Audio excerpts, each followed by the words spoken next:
Carta de Paulo aos Tessalonicenses, capítulo 3. Vamos ler a partir do versículo 6. Quem achou diz amém. Amém. Então vamos ler.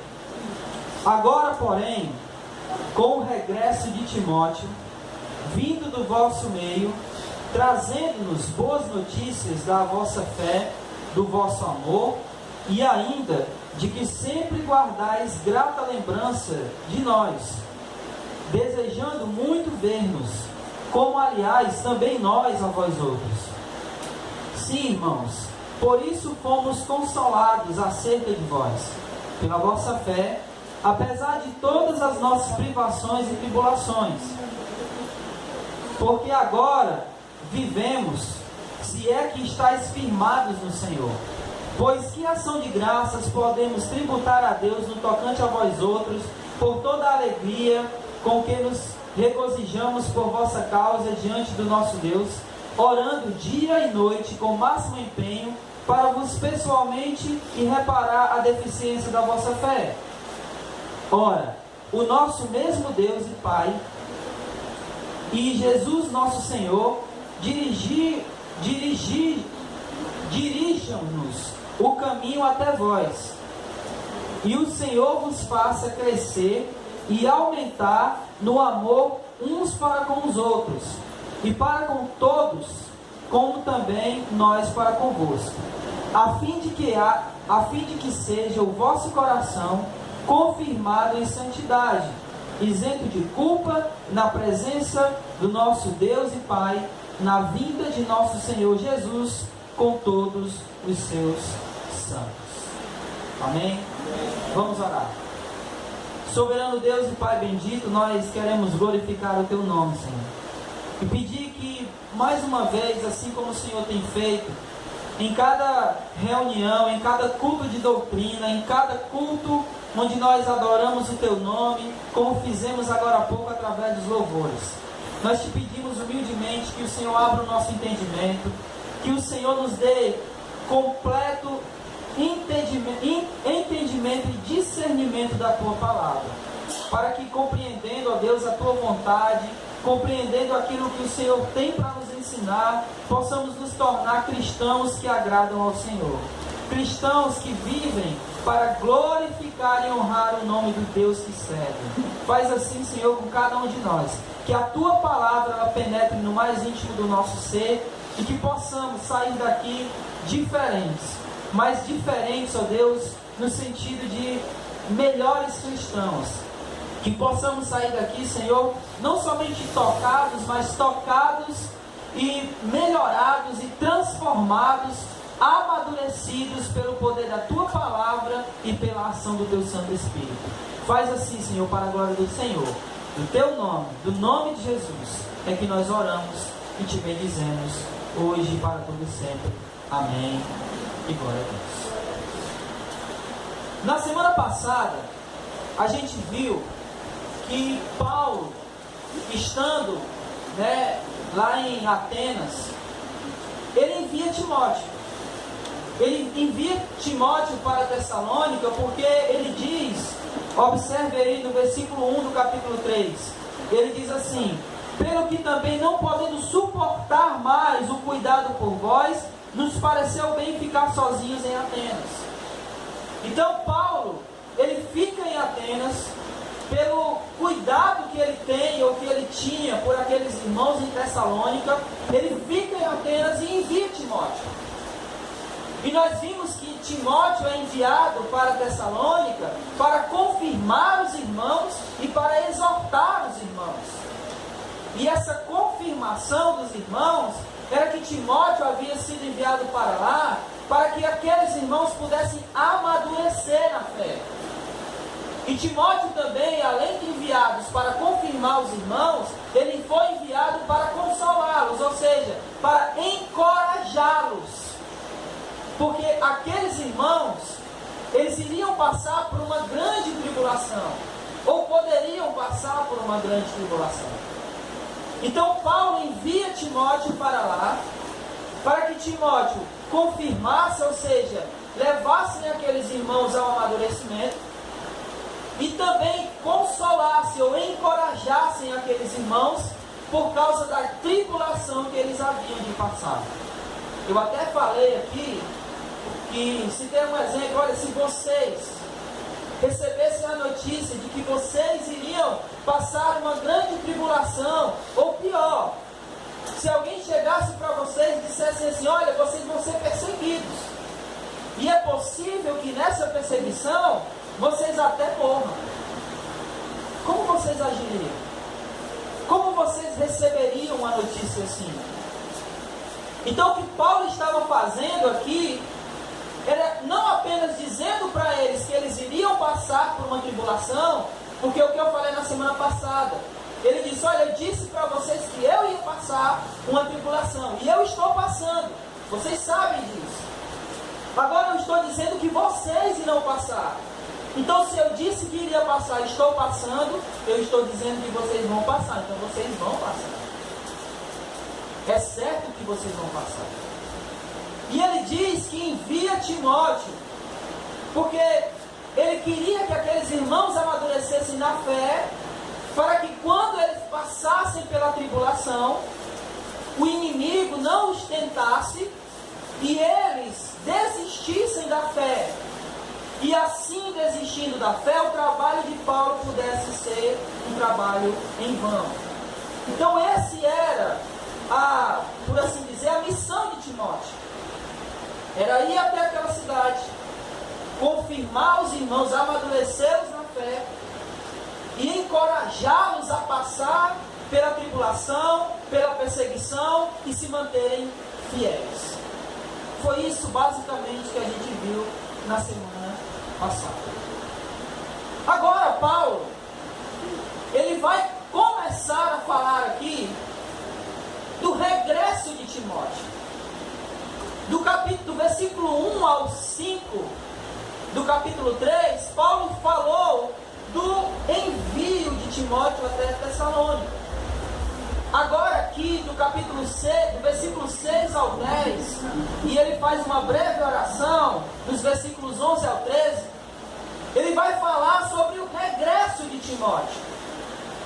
E como Paulo se sentiu ao saber notícias dos irmãos em Tessalônica. Então ele enviou Timóteo, no capítulo 3, versículo 1 ao 5, e do versículo 6 ao 10 são as notícias que Timóteo traz daquela igreja para Paulo. Amém? Então vamos ver quais são essas notícias e quais foram os impactos dessa notícia na pessoa de Paulo. Por favor, vamos acompanhar aí a partir do versículo 6. E como geralmente eu peço que um irmão leia apenas o versículo 6.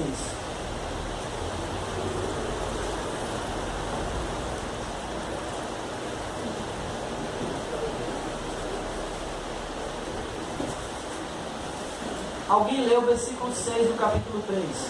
Vindo, porém, agora Timóteo, vós para nós, e trazendo-nos boas novas da vossa fé e caridade, e que, como sempre, tendes boas lembranças de nós, desejando muito ver-nos, como nós também a vós. Amém. A primeira notícia que Timóteo traz a Paulo é sobre a fé daqueles irmãos. Ele diz assim: agora, porém, com o regresso de Timóteo, vindo do vosso meio, trazendo-nos boas notícias da vossa fé. Essa palavra, boas notícias, é a mesma palavra usada para evangelho. São boas novas, são coisas boas que Timóteo estava trazendo de Tessalônica para Paulo. E a primeira boa notícia que Timóteo traz a Paulo é a respeito da fé daqueles irmãos. Lembrem-se que nós já falamos sobre isso. Voltem aí, por favor, para o capítulo 1, versículo 3. Quando Paulo vai dizer, olha só, capítulo 1, versículo 3, recordando-nos diante do nosso Deus e Pai da o quê? Da o quê? Operosidade da vossa fé. Então, quando Timóteo volta, aquilo que Paulo estava apenas na lembrança, eu lembro como era a fé daqueles irmãos, agora ele tem a confirmação, pela volta de Timóteo, pela notícia que Timóteo traz daquela igreja, que aquela igreja era uma igreja onde a fé daqueles irmãos era uma fé operante, não era uma fé morta, como Tiago vai dizer, que uma fé sem obras não era uma fé morta, mas era uma fé operante, era uma fé viva, era uma fé real, era uma fé que produzia frutos. Essa era a fé daqueles irmãos, e essa foi a primeira notícia que Timóteo trouxe a Paulo. Ele disse: Paulo, a fé daqueles irmãos continua a mesma, eles não mudaram, mesmo a gente tendo passado pouco tempo entre eles. Lembram que eles passaram entre 3 ou 4 meses apenas, uma passagem rápida por Tessalônica, mas mesmo assim Timóteo volta e diz: Paulo, a fé deles não mudou, a fé deles continua operante, a fé deles não é morta, eles continuam tendo a mesma fé, aquela fé viva, crendo em Jesus, crendo naquilo que Ele fez na cruz e crendo na sua volta. Essa era a fé daqueles irmãos, e desde o início foi assim e continuava assim. Essa foi a primeira boa notícia que Timóteo trouxe a Paulo. A fé deles continua igual. Amados, quando nós nos convertemos a Jesus, é incrível que a gente até costuma falar sobre o primeiro amor, né? Mas quando a gente se converte a Jesus, é tudo fogo. É uma coisa que arde dentro do nosso coração, e nós queremos anunciar essas boas novas para o mundo, e nós achamos que vamos mudar o mundo ao melhor, nós vamos salvar esse mundo. Mas aí vem o primeiro ano, vem o segundo, vem o terceiro, e aquela fé viva, ela começa a esmorecer, ela começa a diminuir. E às vezes, quando nós temos 10 anos de fé, parece que essa fé já quase não existe, apenas uma chamazinha muito pequena. E a notícia que Timóteo traz acerca daqueles irmãos é: a fé deles continua a mesma. A mesma. Não mudou. Nós não sabemos aqui direito quanto tempo passou aqui da estada de Paulo até o envio dessa carta, mas independente de quanto tempo passou aqui, a fé deles continuava igual. Não teve tribulação, não teve perseguição que mudasse a fé daqueles irmãos. Ela continuava a mesma, no mesmo Deus, na mesma esperança, na convicção de que Cristo voltaria para buscá-los. A mesma fé. Não houve mudanças. Não houve o apagar das chamas. A fé é igual. E essa foi a primeira boa notícia. Mas Timóteo, ele traz mais boas notícias. E a outra notícia que Timóteo traz, ainda no versículo 3, ele fala: olha, porém Timóteo, no regresso dele, ele vem trazendo boas notícias sobre a vossa fé e do vosso quê? Amor. Volte, por favor, novamente para o capítulo 1, versículo 3. A mesma coisa. Recordando-nos diante de Deus e Pai a operosidade da vossa fé e da abnegação do vosso Do vosso quê, irmãos? Amor. Se a fé daqueles irmãos não havia mudado, o amor também continuava o mesmo. O mesmo. O amor abnegado, o amor que produz frutos. Um amor altruísta que não pensa em si, mas pensa no próximo. E esse amor não havia mudado também não. Assim como a fé não mudou, o amor também não mudou. Domingo, o Heberto falou aqui sobre nós ajudarmos, como igreja, pessoas que passam necessidade.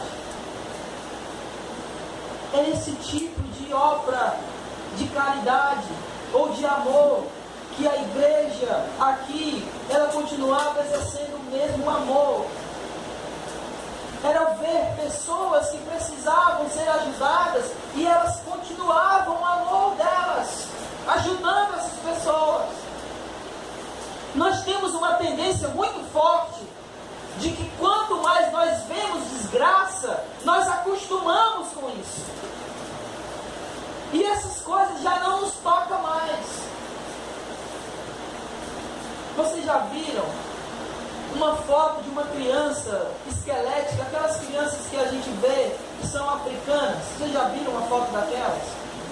Vocês lembram a reação de vocês a primeira vez que vocês viram uma foto daquelas? Vocês ficaram chocados. Mas a segunda vez já não causou tanto choque. E a terceira vez, e a quarta e a quinta. Hoje, se eu olhar uma foto daquela, talvez de momento assim, aquilo já não me choque, porque já virou uma coisa comum. Nós somos assim. Nós temos a tendência de nos acostumarmos com desgraça. Alguém aqui já foi no IML? Por favor, levante a mão. Você já viu aqueles caras que ficam levando as macas com os cadáveres de um lado para o outro? É interessante, se você já teve a oportunidade de ir no IML, você já viu um cara sentado do lado de um cadáver almoçando. E para ele aquilo ali, ó, é comida. Porque ele se acostumou com a desgraça. Então nós somos assim. Mas aqueles irmãos em Tessalônica, o amor deles, o amor abnegado, o amor altruísta, não havia mudado. O mesmo amor por Deus e o mesmo amor pelos irmãos. Não havia mudado. Mas Timóteo traz mais boas notícias. E olha só, ainda no versículo 6. Trazendo-nos boas notícias da vossa fé, do vosso amor, e ainda de que sempre guardais grata lembrança de nós. Olha, essa aqui, para Paulo, talvez tenha sido a melhor notícia que ele recebeu. De que aqueles irmãos guardavam grata lembrança. Eles, quando lembravam de Paulo, eles ficavam gratos a Deus. E por que essa lembrança aqui talvez fosse a mais importante? Lembrem-se que Paulo estava enfrentando aqui oposição. Lembrem-se que eu já falei sobre isso aqui, não apenas eu, mas o Flávio também falou sobre isso aqui, que algumas pessoas estavam tentando pintar uma caricatura de Paulo negativa para aqueles irmãos em Tessalônica. Eles haviam dito para aqueles irmãos em Tessalônica que Paulo era um autoritário, alguém que só queria mandar, que só queria estar por cima. E não apenas isso, mas que Paulo só estava ali pregando o evangelho para receber dinheiro. Era um mercenário. E quando Paulo recebe a notícia através de Timóteo, que aqueles irmãos lembravam dele com gratidão, isso significava que aqueles irmãos deixaram persuadir pelas falsas acusações. Porque se eles lembrassem de Paulo de outra maneira, aqueles opositores de Paulo teriam conseguido fazer a cabeça dos irmãos de Tessalônica. Mas quando ele chegou, Timóteo chegou para Paulo e disse: Paulo, eles lembram de ti, não como autoritário, não como mercenário, mas eles lembram de ti com grande gratidão a Deus. É assim que eles lembram de você, Paulo.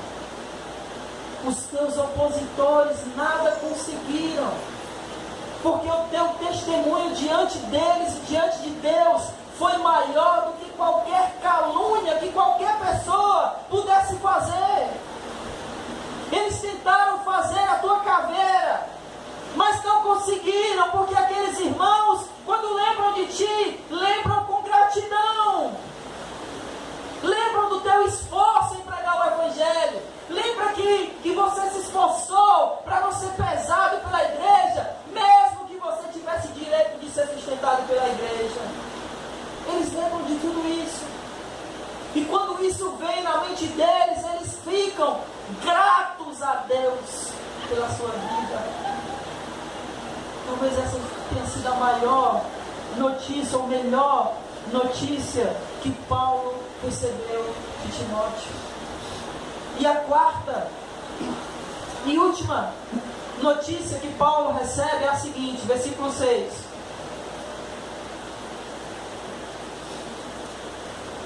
Desejando muito ver-nos, como aliás também nós a vós outros. A quarta notícia, olha, Paulo, eles não apenas lembram agradecidos a Deus por ti, como eles estão sentindo saudade. Eles querem ver você. Eles não veem a hora de estar pessoalmente contigo. Eles sentem saudade da sua presença.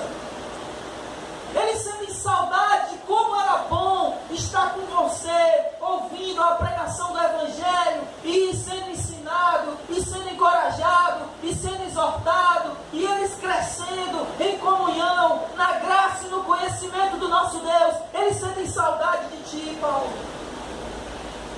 Saudades. Isso me fez refletir bastante.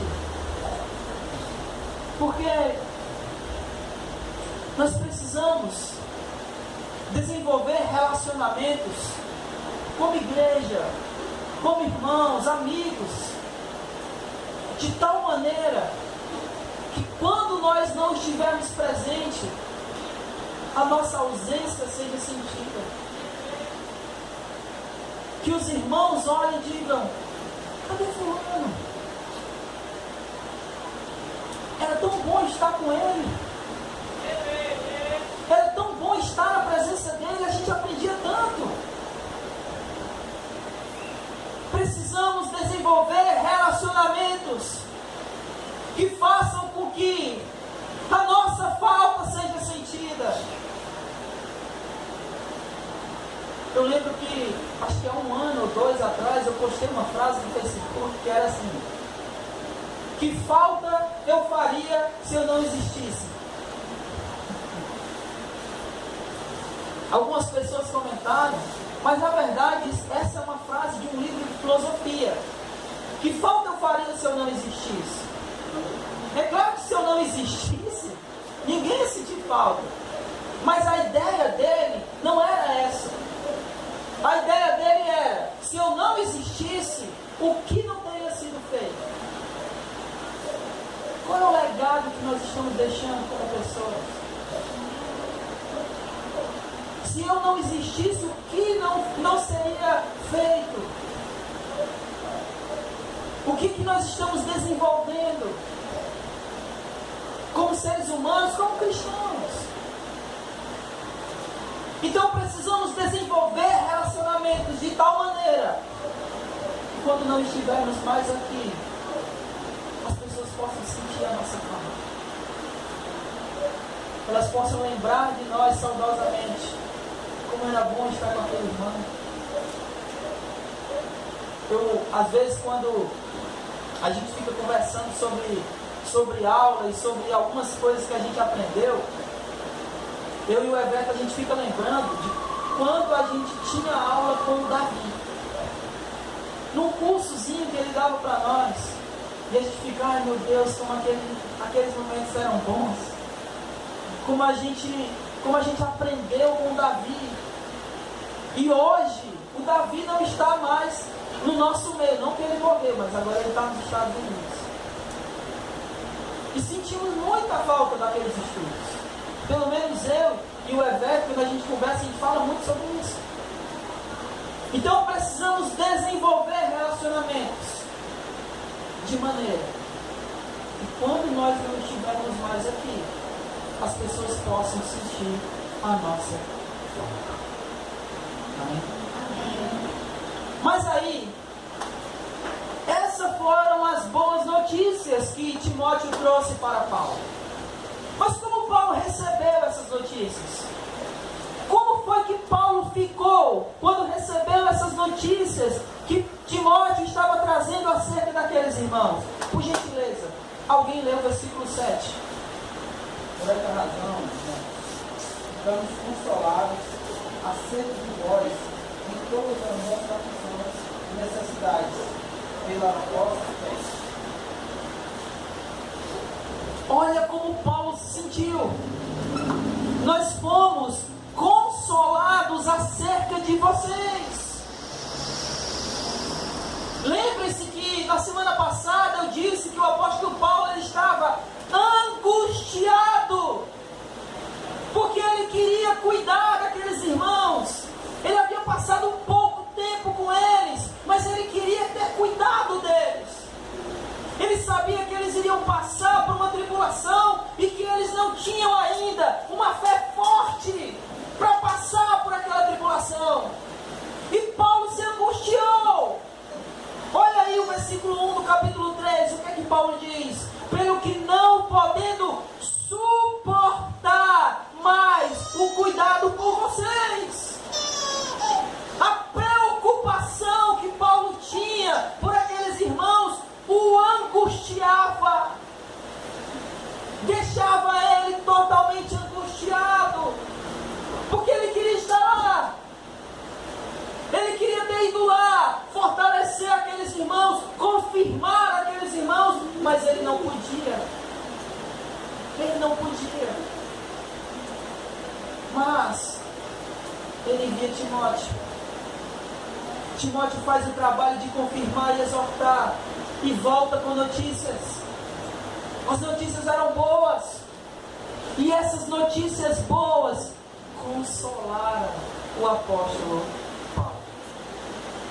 Ele se sentiu consolado pelas boas notícias. Oh, como é bom boas notícias. Como é bom você receber notícias boas. Abra aí, por favor. Romanos capítulo 10. Eu digo já a referência.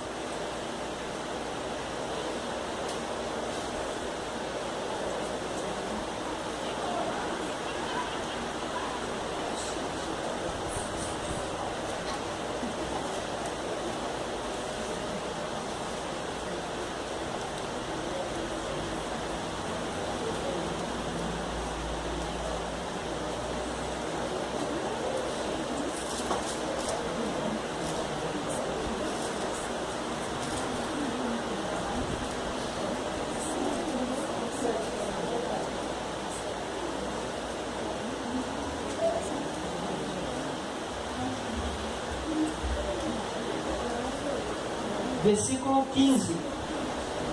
Olha o que é que Paulo diz.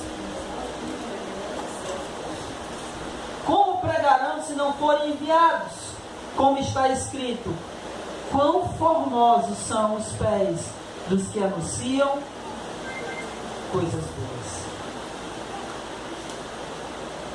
A lição que eu gostaria de tirar aqui desse versículo de Tessalonicenses, capítulo 3, versículo 7, é que boas notícias consolam. Boas notícias trazem um consolo, um encorajamento para o nosso coração. Eu não sei vocês, mas quantas vezes você já esteve em uma situação que você não sabia como solucionar e alguém chegou e trouxe a solução para você? Eu tenho uma solução para ti, alguém disse. Não sei, qualquer coisa, pode ser uma ajuda financeira, alguma coisa que você estava precisando, não sabia como solucionar, e alguém chegou lá e olha, eu tenho uma boa notícia, eu tenho uma solução para te dar. Como você recebeu isso? Sentiu o coração consolado? Eu fico imaginando alguém que está na UTI esperando um transplante de órgão, ou alguém que tem algum parente na UTI esperando um transplante de órgão, e alguém chega e diz: nós conseguimos um órgão para ti. Notícias boas consolam.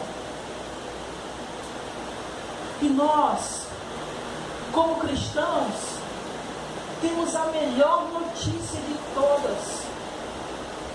Jesus, na cruz do Calvário, trouxe salvação para nós. Essa notícia precisa nos consolar. Aleluia. Essa boa notícia precisa vir para o meu coração como um alento. Por qualquer tribulação que eu possa estar passando, eu olho para a cruz e percebo o amor de Deus por mim. Porque enquanto era para ter sido eu lá, não fui eu, foi Cristo.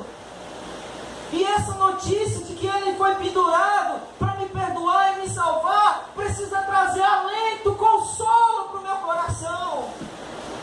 Boas notícias consolam. A tribulação aqui pode estar a maior, muito pesada, como diz o ditado, o couro pode estar comendo, mas Ele, Jesus, perdoou os nossos pecados. E Ele, Jesus, há de voltar para nos buscar.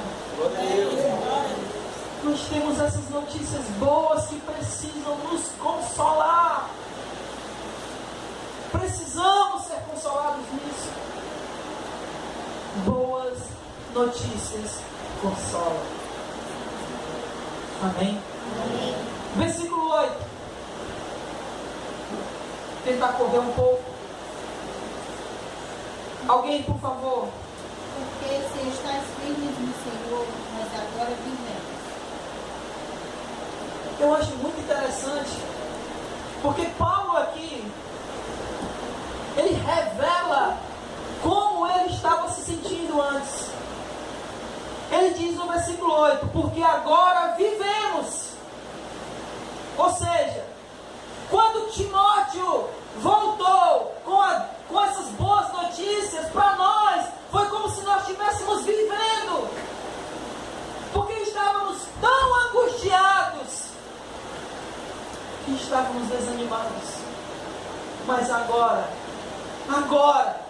depois dessas boas notícias, nós vivemos.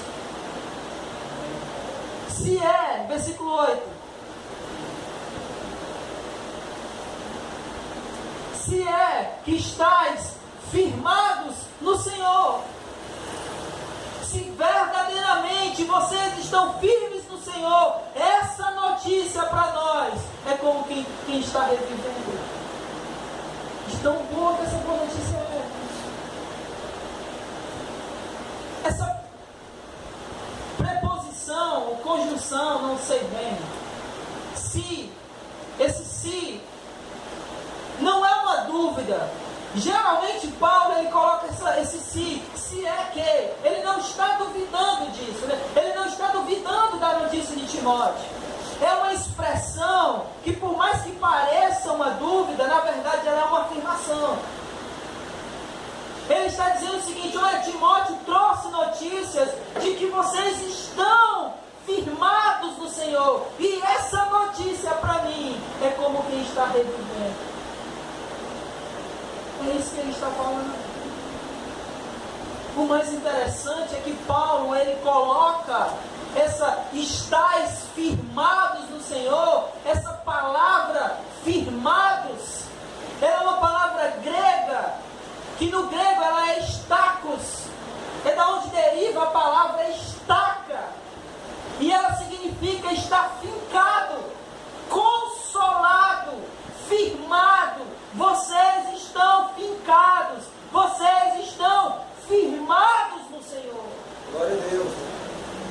E essa notícia, para mim, me revigora, me anima, me reaviva.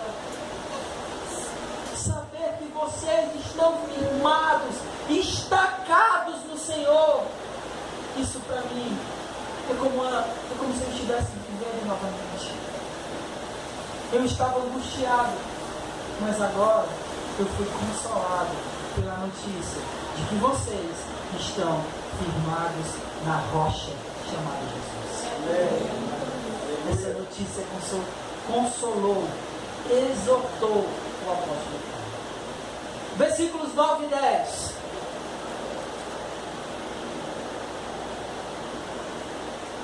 Alguém lê, por favor. Pois que ação de graças podemos render a Deus por vós, por todo gozo com que nos regozijamos por vossa causa diante do nosso Deus, rogando incessantemente de noite e de dia para que possamos ver o nosso rosto e suprir o que falta a vossa fé. Esse texto, ele me deu um certo trabalho. Porque na NVI, por exemplo, o sinal de interrogação ele vem no versículo 9. Mas na atualizada e na corrigida, ele vem no final do versículo 10. Isso me causou uma dúvida tremenda. Me causou uma dúvida porque eu não sei se até o versículo 10 é uma pergunta ou se a pergunta morre no versículo 9. Mas o sentido de Paulo é o seguinte: pelo que nós temos, ou melhor, qual é o motivo que nós temos para dar graças a Deus por vocês? Essa é a pergunta de Paulo. Qual é o motivo que nós temos para dar graças a Deus? Qual é o motivo que incessantemente nós estamos orando para ir até vocês e suprir ou reparar os restos ou ainda aquilo que ainda é deficiente na vossa fé? Qual é o motivo que nós temos para dar graças a Deus? E o motivo que ele tem para isso, ele responde na oração, do versículo 11 ao 13. Acompanhe aí, por favor. Ora, o nosso mesmo Deus e Pai, e Jesus nosso Senhor, dirijam-nos o caminho até vós. Ele está dizendo aqui o motivo que ele tem para dar graças a Deus. Que Deus, o Pai de nosso Senhor, dirija ele pelo caminho até aqueles irmãos. Versículo 12. E o Senhor vos faça crescer e aumentar no amor, uns para com os outros e para com todos, como também nós para convosco. É isso que nós temos para agradecer a Deus, porque Ele vai guiar o nosso caminho até vocês, para que vocês possam crescer em amor. Versículo 13. A fim de que seja o vosso coração confirmado ou amadurecido em santidade, isento de culpa, na presença do nosso Deus e Pai, na vinda do nosso Senhor Jesus, com todos os seus santos. É isso que nós temos para agradecer a Deus. Paulo dizendo que Ele, Deus, vai guiar os meus passos até vocês. E quando chegar até vocês, nós, aquilo que ainda falta ser corrigido, da fé de vocês, nós iremos corrigir, para que vocês possam aumentar ainda mais o amor que vocês têm uns pelos outros. E mais, para que o coração de vocês fique em santidade, sem culpa, quando Jesus vier buscar a sua igreja. Que Deus nos guie até vocês, para que vocês cresçam em santidade, para que no dia da volta de Jesus, vocês sejam encontrados isentos de culpa e subam para a morada eterna. É isso que nós temos para agradecer a Deus. E é isso que nós temos para agradecer a Deus. Que possamos, irmãos, crescer mais e mais no amor uns com os outros, desenvolver relacionamentos, para que possamos, assim como diz o versículo 12, crescer no amor um para com os outros, e o versículo 13, para que seja o vosso coração confirmado em santidade, e que assim sendo, nós possamos sempre ter motivos de sobra para dar graças ao nosso Deus. Aleluia. Que Deus seja louvado hoje e sempre e sempre. Amém. Fiquemos de pé.